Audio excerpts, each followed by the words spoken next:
हम अपने आसपास की चीजों को कैसे देखते हैं? हमें चीजों को देखने के लिए रोशनी की जरूरत होती है। बिना रोशनी के हम वस्तुओं को नहीं देख सकते। लेकिन यह रोशनी कहाँ से आ रही है? ये रोशनी इस स्रोत से आ रही है जो एक फ्लोरेसेंट बल्ब है। आप देख सकते हैं कि यह बल्ब अपनी खुद की रोशनी उत्पन्न कर रहा है। वे वस्तुएं जो अपनी खुद की रोशनी उत्पन्न करती हैं, उन्हें दीप्तिमान ल्यूमिनस वस्तुएं कहा जाता है। क्या आप मुझे कोई और उदाहरण दे सकते हैं? इनकैंडेसेंट बल्ब, सूरज, तारे भी दीप्तिमान वस्तुएं हैं। तो इस मेज और कुर्सी जैसी वस्तुओं का क्या ये अपनी खुद की रोशनी उत्पन्न करती हैं? नहीं, ये वस्तुएं अपनी खुद की रोशनी उत्पन्न नहीं करती। ऐसी वस्तुओं को अदीप्तिमान नॉन ल्यूमिनस कहा जाता है। हमारे आसपास लगभग हर चीज अदीप्तिमान है। लकड़ी, प्लास्टिक, कपास, धातु से बनी वस्तुएं सभी अदीप्तिमान होती हैं। तो चांद और ग्रहों का क्या? वे भी अदीप्तिमान हैं।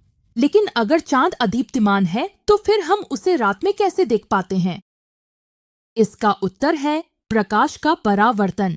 हम अपने आसपास की किसी भी अदीप्तिमान वस्तु को देख पाते हैं। इसका कारण है प्रकाश का परावर्तन।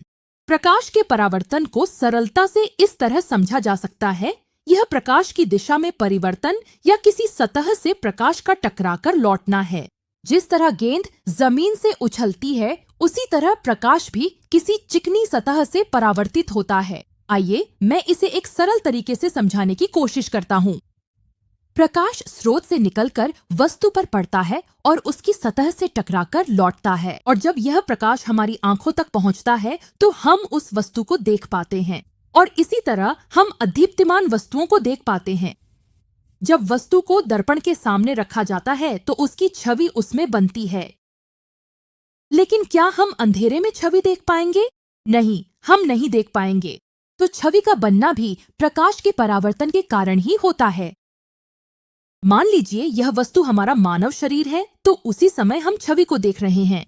पहले मुझे बताओ, हमारा शरीर दीप्तिमान है या अदीप्तिमान वस्तु है? यह अदीप्तिमान है। मानव शरीर अपनी खुद की रोशनी नहीं उत्पन्न कर सकता। तो स्रोत से निकलने वाली रोशनी सबसे पहले मानव शरीर पर पड़ती है। यह उससे परावर्तित होती है और यह परावर्तित प्रकाश दर्पण पर पड़ता है। यह प्रकाश दर्पण की सतह से और परावर्तित होकर हमारी आंखों तक पहुंचता है। इसी तरह हम अपनी छवि देख पाते हैं। अब जाहिर है यह घटनाओं की बिल्कुल सटीक तस्वीर नहीं है। मैं आपको बस यह समझाने की कोशिश कर रहा था कि यह कैसे होता है। इसमें कई बारीकियां शामिल हैं जिन्हें हम आगे की कक्षाओं में सीखेंगे।